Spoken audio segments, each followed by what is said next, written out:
The morning was cold, very cold. The kind of cold that made people walk faster, the kind of cold that made people avoid eye contact.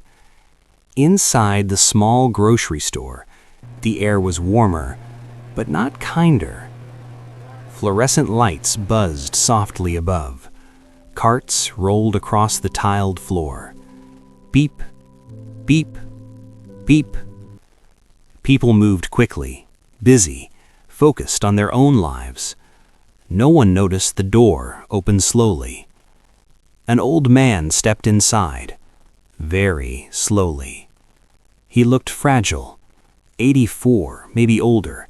His back was bent, his shoulders narrow. His coat was thin, too thin for this weather.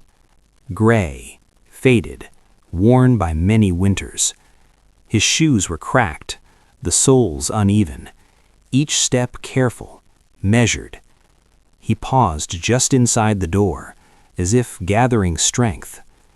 His hands trembled slightly, not from fear, from age, from time. He looked around quietly, not wanting attention. But attention found him anyway. A young woman near the fruit section glanced at him. Her eyes moved over his clothes, his shoes, his face. Then she looked away quickly, uncomfortable. Two teenage boys whispered near the drinks cooler. One of them chuckled softly. The old man pretended not to notice. He was used to it. He picked up a small basket. It felt heavy in his fragile hands. He walked to the bread section, slowly, carefully. He picked up the cheapest loaf, white bread, simple. He held it gently, as if it mattered deeply. Next, he walked to the canned food aisle. He studied the labels. His eyes squinted. He chose one can of soup, just one. Then milk, the smallest bottle. That was all. Nothing extra, nothing unnecessary. He walked toward the checkout counter, each step slower than the last. Behind the counter stood a young cashier, early 20s, perfect hair, perfect makeup, impatient eyes. She saw him coming. Her smile disappeared. Her fingers tapped the counter, waiting, annoyed already. The old man placed the bread down first, then the soup, then the milk. Carefully, respectfully. The cashier scanned them. Beep, beep, beep. She didn't look at him, not once. She spoke flatly. That will be $6.12. The old man nodded slowly. He reached into his coat pocket. He pulled out a small wallet, old, brown, worn thin by time. His fingers shook as he opened it. Inside were coins, only coins. He began counting, slowly, very slowly. 1 coin, 2 coins, 3. His hands trembled more. A coin slipped from his fingers. It hit the floor. Clink. People turned to look. His face turned red. He bent down slowly, painfully. He picked it up. He continued counting. $5.90. He stopped. That was all. He froze. Silence stretched between them. The cashier sighed loudly, dramatically. She crossed her arms. "You're short."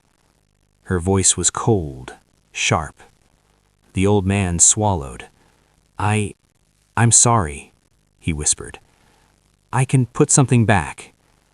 He reached slowly for the milk, but before he could touch it, the cashier spoke again, louder this time.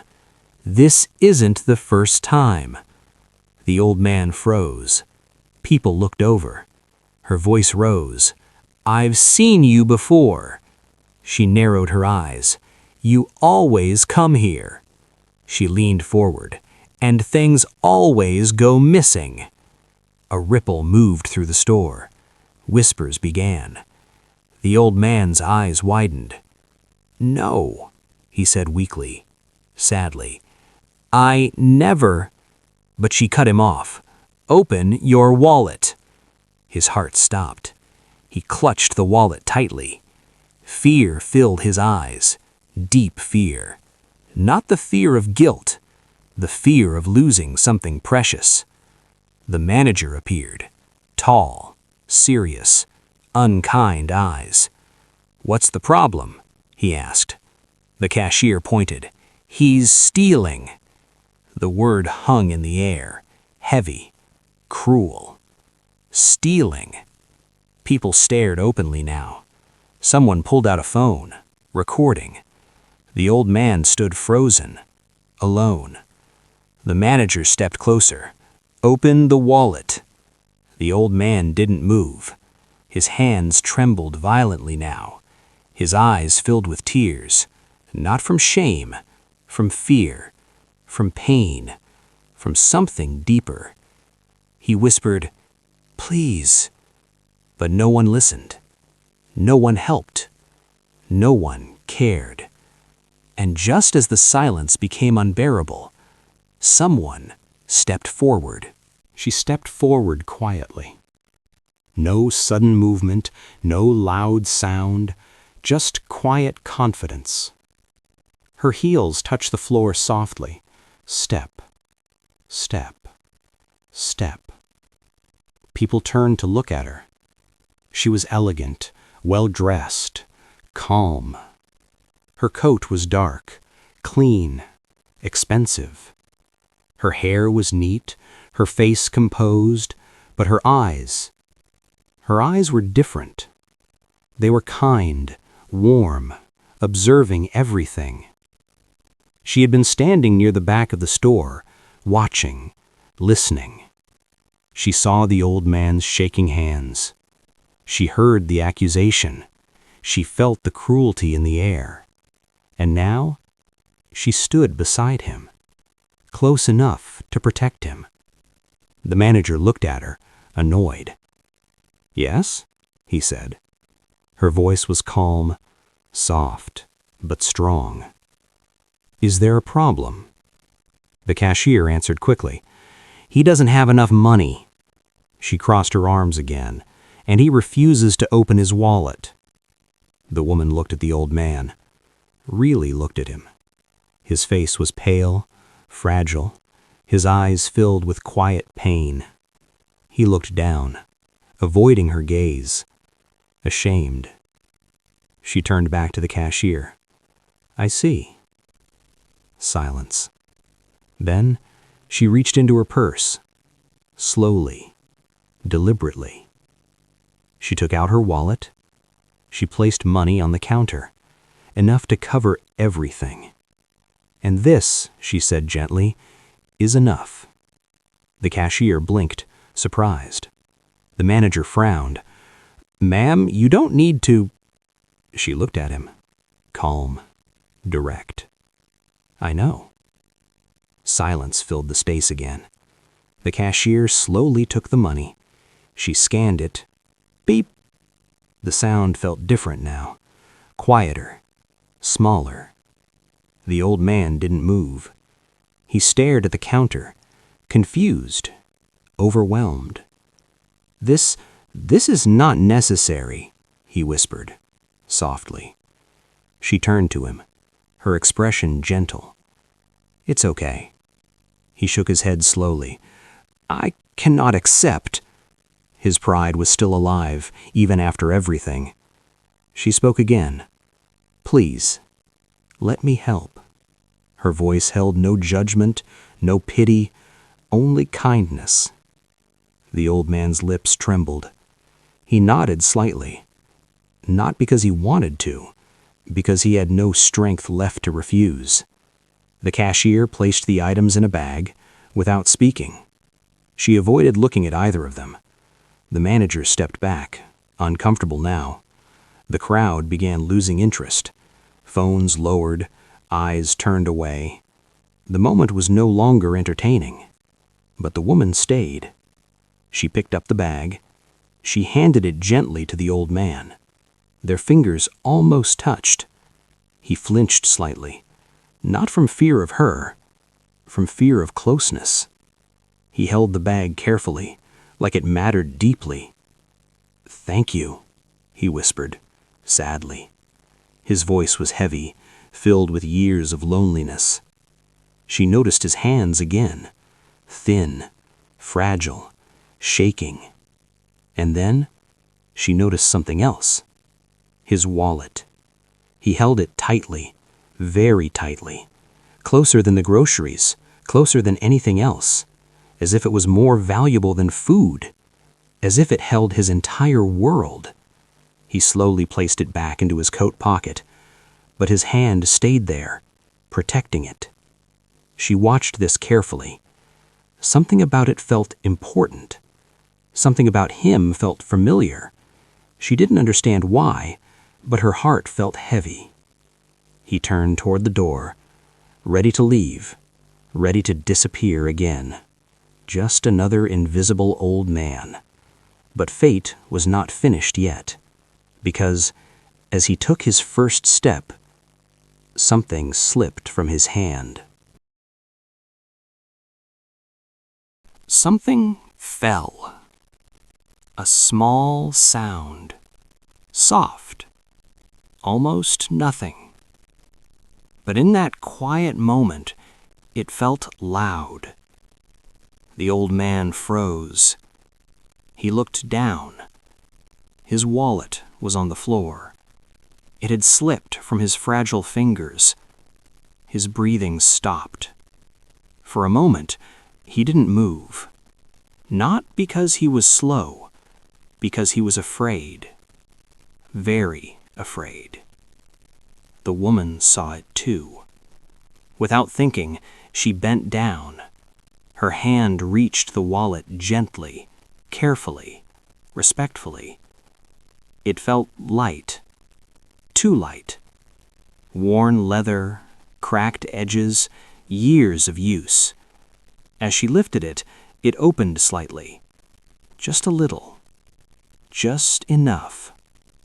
And inside, she saw something. A photograph. Old. Faded. Fragile.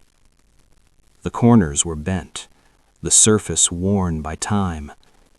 She couldn't see it clearly yet, but she saw enough to know it mattered deeply. Very deeply. The old man gasped softly. "No," he whispered. His hand reached out quickly. Too quickly for his weak body. His fingers closed around the wallet, holding it tightly, almost desperately.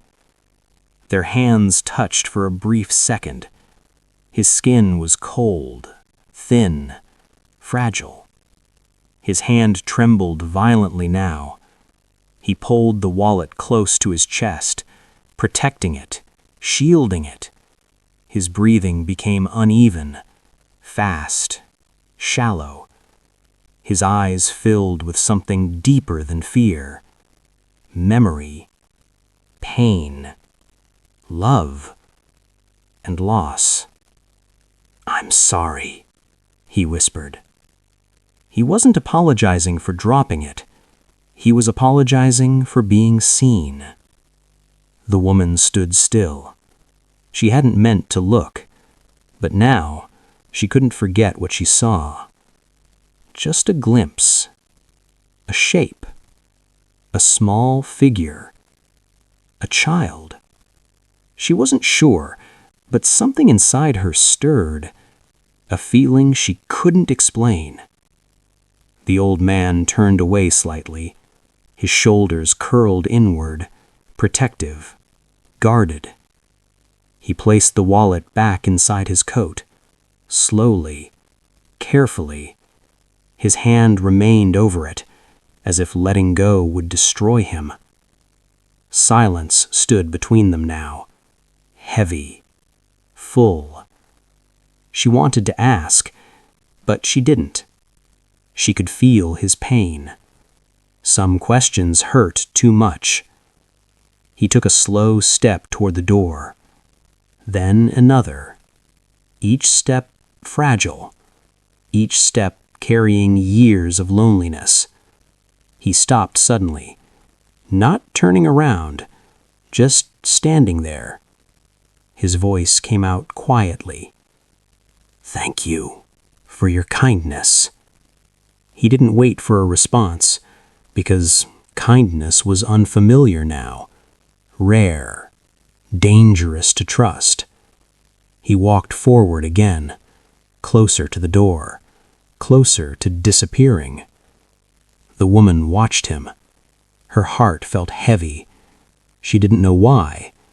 He was a stranger, just an old man, just another forgotten life.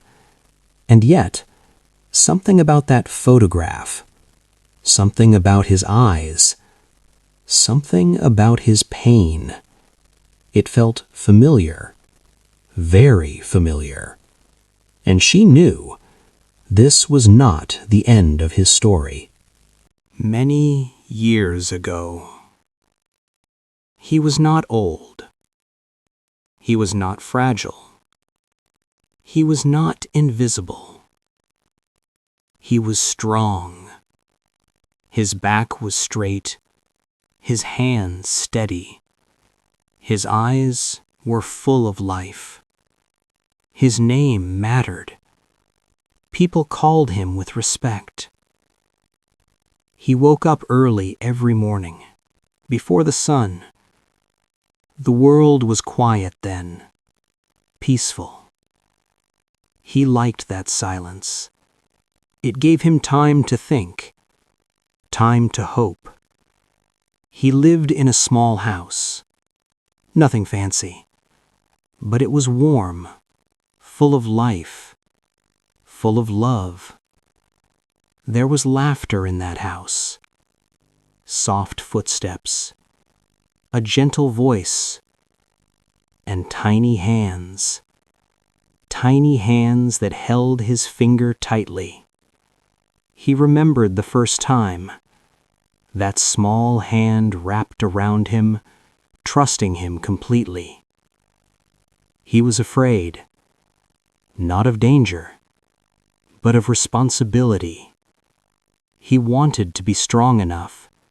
He wanted to be worthy. Every day he worked hard, very hard, long hours, heavy work. His hands became rough, his body became tired, but he never complained, because every night he returned home, and the small feet ran toward him, fast, excited. A small voice called for him, "Daddy." That word healed everything, every pain, every exhaustion. He would kneel down, open his arms, and the small body would crash into him, trusting him completely. He would laugh, a deep, warm laugh. He would lift that small body into the air as if nothing in the world mattered more, because nothing did. At night, he would sit beside a small bed, watching peaceful sleep, making silent promises. Promises to protect, promises to stay, promises to never leave. But life does not always listen to promises. Life changes, slowly, quietly. At first, the changes were small. Longer work hours, more stress, more distance. Then, arguments. Soft at first, then louder, then painful. Words said in anger, words that could not be taken back. The house became quieter. Not peaceful quiet, lonely quiet. The laughter became rare, the small footsteps slower, the small voice uncertain. He tried to fix it. He tried to hold everything together. But some things break slowly, and once broken, they never fully heal. One day, the house was empty, too empty. The silence was unbearable. No laughter, no footsteps, no small voice calling for him. Only memories. He walked through each room, touching objects gently, as if they might disappear too. On the small bed, he found something. A photograph. Small. Simple. He picked it up. His hands trembled even then. It showed a moment frozen in time. A moment of happiness. A moment that would never return. He stared at it for a long time. His vision blurred. Tears fell silently. He did not stop them. He could not. That photograph became his world, his reason to continue, his reason to wake up each morning. Years passed, slowly, painfully. His hair turned gray. His body weakened. His hands began to shake. Friends disappeared. Neighbors moved on. The world forgot him. But he never forgot. Every night, he opened his wallet. Every night, he looked at the photograph. He spoke softly to it. I'm still here. I'm waiting. He never stopped waiting. Not for one day. Not for one moment. Even when hope became painful. Even when time became heavy. Even when his body became weak. He carried the photograph everywhere, close to his heart, protecting it. Because it was all he had left, all he had ever needed. And now, after all these years, he was still carrying it. The grocery store was quiet again. Not peaceful quiet, heavy quiet. The old man stood near the door. His hand rested over his coat pocket, over the wallet, over the photograph. He looked small, very small. The woman watched him. Her heart felt strange, unsteady. She didn't understand why. She took a slow step forward, then another. She didn't want him to leave. Not yet. "Sir?" she said gently. He stopped, but he didn't turn around. His shoulders stiffened, as if he was afraid of more pain. Her voice trembled slightly. "Are you okay?" A simple question, but one no one had asked him in years. He nodded slowly. "I'm fine." But he wasn't. She could hear it. She stepped closer, close enough to see his hands trembling again, close enough to see the deep lines in his skin, lines made by time, by loss. Then something happened. His hand slipped slightly. The wallet became visible again. Just for a moment. The photograph inside shifted. This time, she saw it clearly. Not just a shape, not just a shadow. A face. A child. A little girl. Smiling. Happy. Safe. Her breath caught. Her heart stopped. Her vision blurred. Because she knew that face. She knew it. She had seen it before. Many times. In mirrors. In old boxes. In forgotten memories.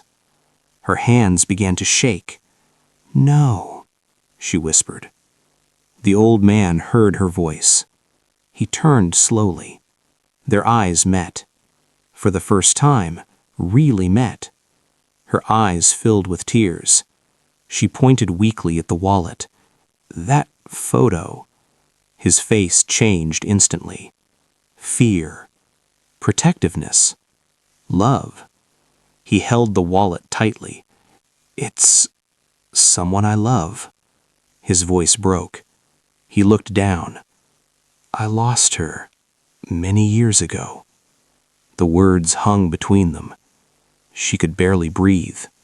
Her voice came out as a whisper. Her name. She stopped. Afraid.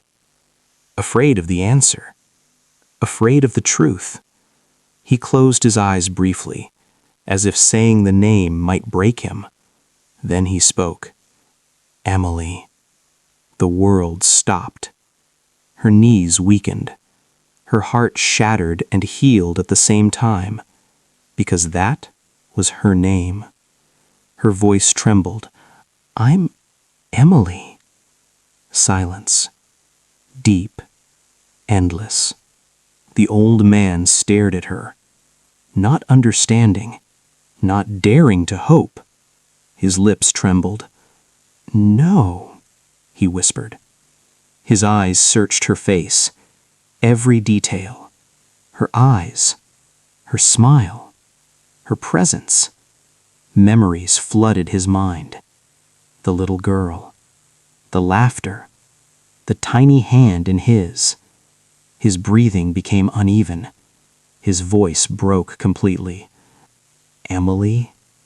Tears fell down her face. Yes, I've been here. I've always been here. The wallet slipped from his fingers. This time, he didn't try to catch it, because nothing was more important now. His daughter stood in front of him. Not a memory, not a photograph. Real. Alive. After all these years. After all this waiting. Neither of them moved.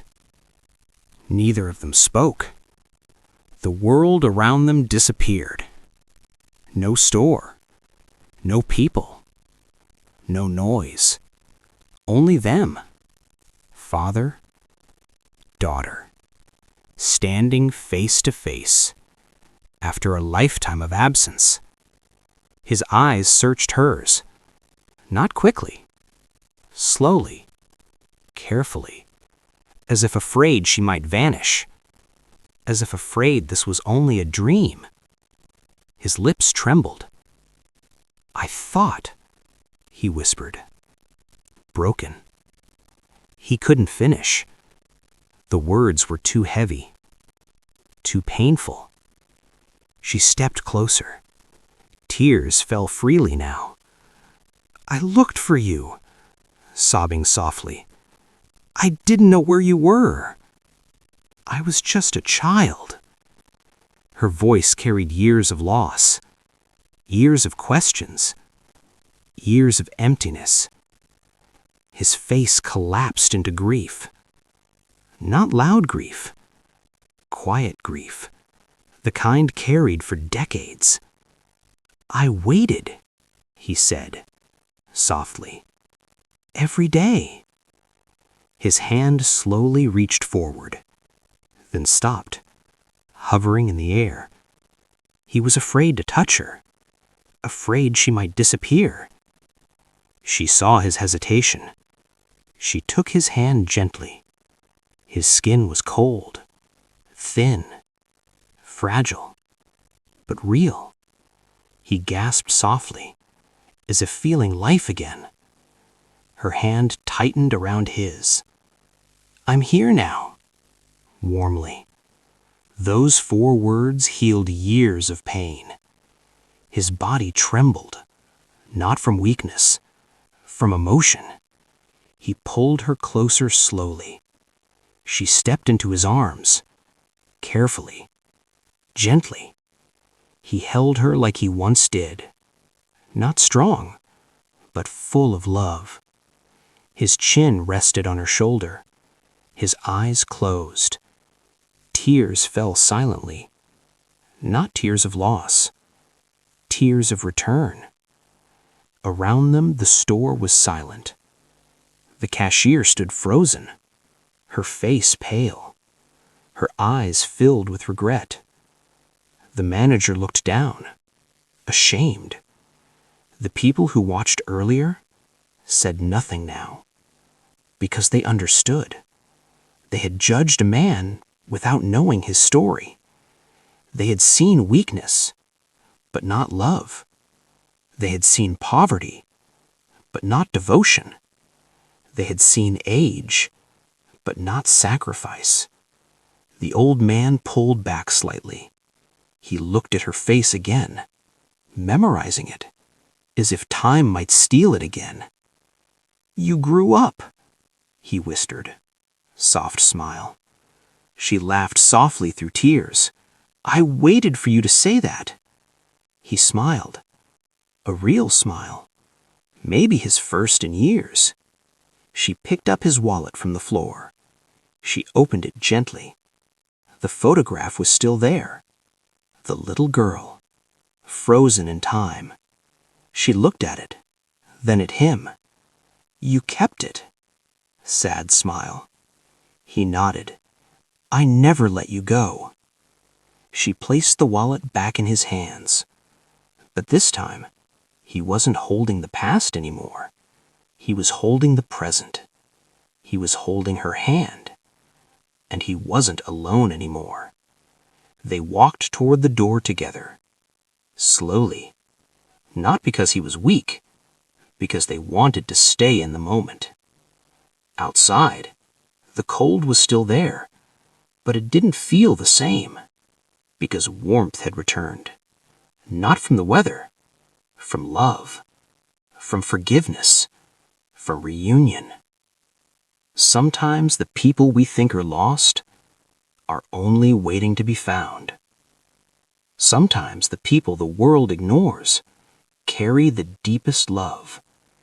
And sometimes one small act of kindness can bring a lifetime back together. So before you judge someone, before you look away, remember, every person you see has a story. A story of love, a story of loss, a story of waiting. Let me ask you something, softly. Have you ever waited your whole life for one moment that finally came true?